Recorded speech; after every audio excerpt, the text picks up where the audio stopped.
we stabilized RBDs from different sarcoviruses, which were selected from different grades of the from the phylogeny of these viruses, and we saw that we can actually result in broader protection. As an alternative approach from the one that we discussed here, we also used a RBD-S2 fusion protein, where the RBDs were the stabilized ones that I discussed in the current study, and they were fused to the S2 from SARS-CoV-2. And this was done because S2 is highly conserved across sarcovirus RBD, so we just fused it with the one from SARS-CoV-2. And when we do this immunization study in mice, we were able to generate a cross-clade immune response. We also want to see if there is any increase in the immunogenicity when we are using RBD-S2 fusions as opposed to RBD primer.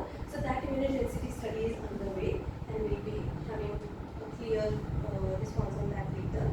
In one of the projects, we tried to generate chimeric immunogens, where we take the scaffold from a different distant sarcovirus, and we introduce the receptor binding motif from a SARS-CoV-2 variant of concern in order to generate a broader response against SARS-CoV-2, and also if we can generate a scaffold-specific response against the different sarcovirus RBD.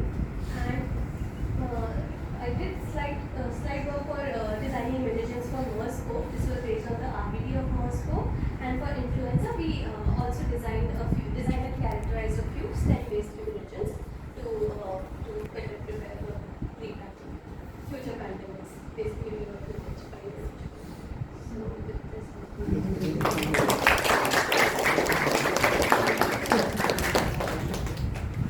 In your first part, after addition of nanos, the thermal stability goes up. After addition of nanos, the stability goes up. So if we look at the TMs for the PK RBD and the mammalian RBD, stabilized ones, we don't see much of a difference.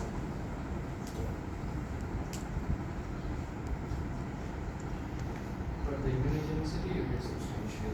Yes, mammalian is better. That's presumably because of proteolysis. Either that or maybe the epitopes which are really required are masked because of the glycan or the PK RBD as opposed to the mammalian. Yeah. Try to put it up. So there are 3 glycosylation sites, but here there are so many chains, it might mask the epitope which will be available in the mammalian RBD. Yeah, this is just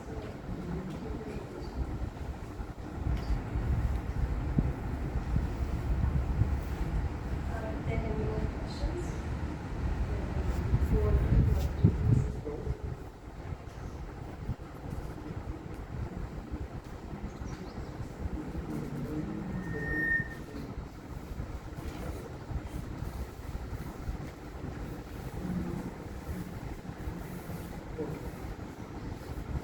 So first and foremost, I would like to thank Bharti for all the support and guidance that I've got throughout these years. And my first day in lab coincided with a treat in Arvi's house, and I saw this message on the board, which has been stuck with me. Miracles happen. I'm assuming it's by Nayan, and then I have no other way to explain how I ended up here, and I've had a really good time, and I'm very grateful that I got to learn from him, and he inspires us every day in scientific and non-scientific manner, and he makes me feel more, and I have had the best time of my PhD in this lab. So thank you, sir.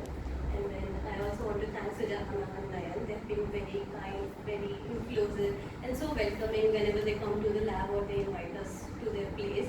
And Nayan, I think, is the first and the last person who has associated me with simian virus after knowing my name. And I was just awestruck how that little person knows so much, and then I interacted with him much more, and he's growing. Like, I had real fun by interacting with him.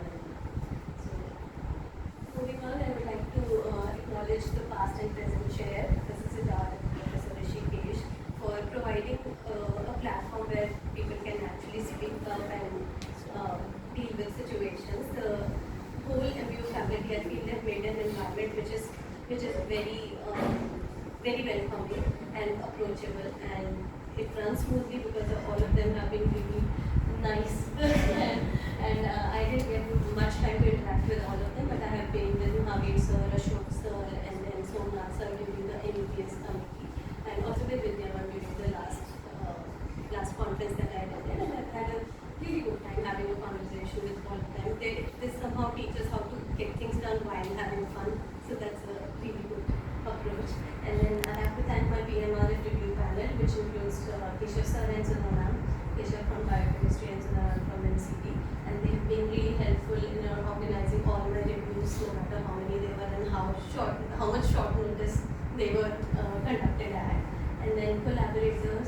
Gopinath sir, Sudha Kumari ma'am, and Rajesh sir from Tech.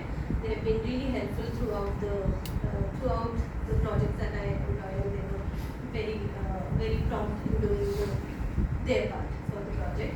Then Minvax, and special thanks to Randeep sir. He has all the answers to whatever question I have, and he's very readily provides whatever we need. So I have to thank him. And then for PAX facility, Aparna, Adi, and Murthy, who have been doing a very good job at maintaining the facility. Aparna did most of the things that I was involved in. Now Murthy has taken over, and she also did it. And then cat facility, and special thanks to Rajmani sir from procuring animals to conducting the experiments to getting the data. He's everywhere during the animal experiments, so huge thanks to him. Then for SPR facility, Srilata ma'am, who actually trained us, and she was taking care of the facility, and then we had Keetana, Jisna, Harshita, and all of them are the reason that we have the facility up and running, and they are doing a very good job at it. All the MBU staff for helping in whichever way possible, and special thanks to some of the labs that have been closely related with Rahul Roy lab from Chem, then Shekhar lab from CDS. These are the labs that that are our neighbors in Old Scales building, so no matter which instrument we need, what time we need, we can just go there, and then it's like we have 3 labs there in that building. And then special thanks to PNR lab, Trishna and Arvind especially. They were the first seniors that I got when I was working in the Toy building. Professor E. Arvind's lab at IBC, this lab has been like an open door to me, no matter what not in terms of the experimental needs, but like this is a place where I can go anytime that I want. And of course, I3D lab from CPS. Professor Pradipta Biswas, he's been really kind and warm in all of my interactions, and I'm very grateful to have all these labs which are been a part of my journey. And then for fellowship, I would like to thank CSIR, PMRF, and NRB.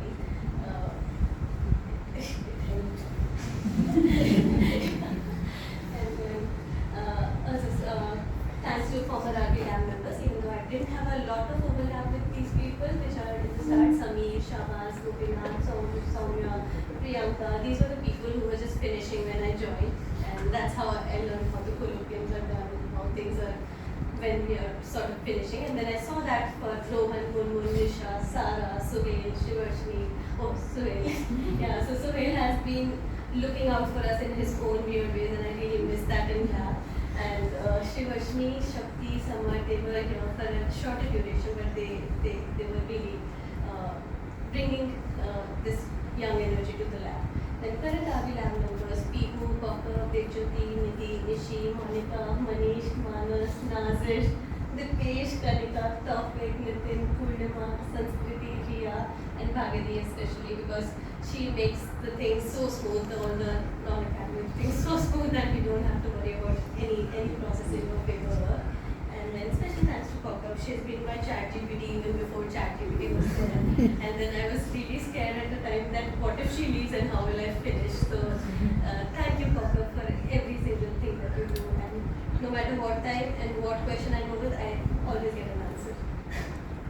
Then special thanks to Monica, Pihu, and Manish from Main Lab. They're my go-to people in Main Lab, either for experiments or non-experimental things. And I'm very grateful that I got these people since the day when I connected with Monica and Manish, and they've been more like batchmates to me than any other person.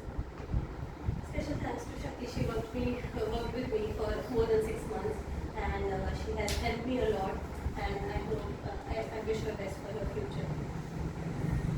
I have to thank my grandparents. So this is my grandfather, I think, who was the first teacher I had. He was the one who taught me alphabets. Obviously, I don't remember all that, but I've been reminded by other family members.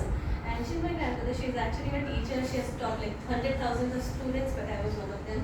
And I still learn from her every day. She has shown me that hard work pays off. And then if I have the determination and the discipline that she has, then and now, I'll be able to make it somewhere. These are my other set of grandparents. Sadly, we lost my grandfather recently, and very late in life I realized that it was sort of his dream to do a PhD. in those times, but he could not do it because of certain circumstances, and I feel really privileged and entitled to be living his dream right now, and I'm sure that he'll be really happy. And of course, my parents who have been my biggest supporters. I think I'm able to do things the way I do because I know that they are backing me up, especially my father who has taught me literally what resilience is. Things might not go our way always, but if we just jump back and try harder, we'll be able to make it. And my mother was very warm, loving person. I just had thank her for being there always, all the time. My brother, he's been there for long and now he's here. So he's the one who has always supported me, and one of the reasons that I'm standing here today, I'm not sure where I would be if you would not have known me. So I'm really thankful for that. Varsha, a special thanks because she's the reason that I work peacefully here. She's currently staying with my parents because of work, but because she's there, I'm happily working here. I do not have to worry about them at all. And I have this extended set of parents. These are my uncles and aunts, and they've been really supportive. They're backing me up silently, and they're always there for me. And these are the whole set of younger ones which are behind me. So I just hope that I can inspire them to do the things they love, and they'll be able to succeed. I have to thank my friend circle here, which is it's going long, but I need to mention these people. So they have been my whole family here. Neetu especially, I met her in the first week of IISc and we have been inseparable since then. She has seen me at my worst and living my best life with her, and I don't know what I would do without her. We have Suzy who has actually paved the path for all of us. She's a little bit ahead, but now I do have somebody who I can trace and I hope I trace behind her. We have Sanjana who's like the kid of the group. She brings too much energy to the group, and we really like observing her doing her own sweet things in her own weird manner, and I enjoy a lot just by her presence.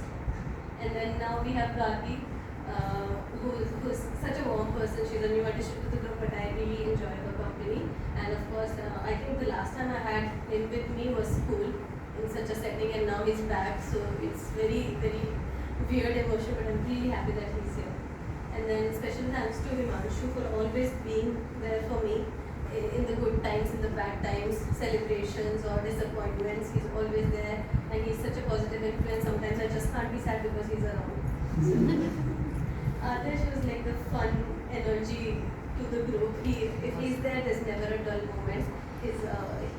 He has brought life to the group, and I think if he's there, there will never be a dull moment.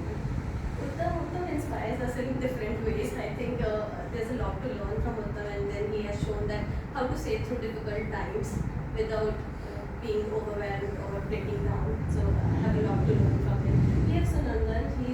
He's an artist. He has bring a lot of creative energy to the group, and I think nobody else can care for other people more than Sunandan. Like if you need somebody, he will be there.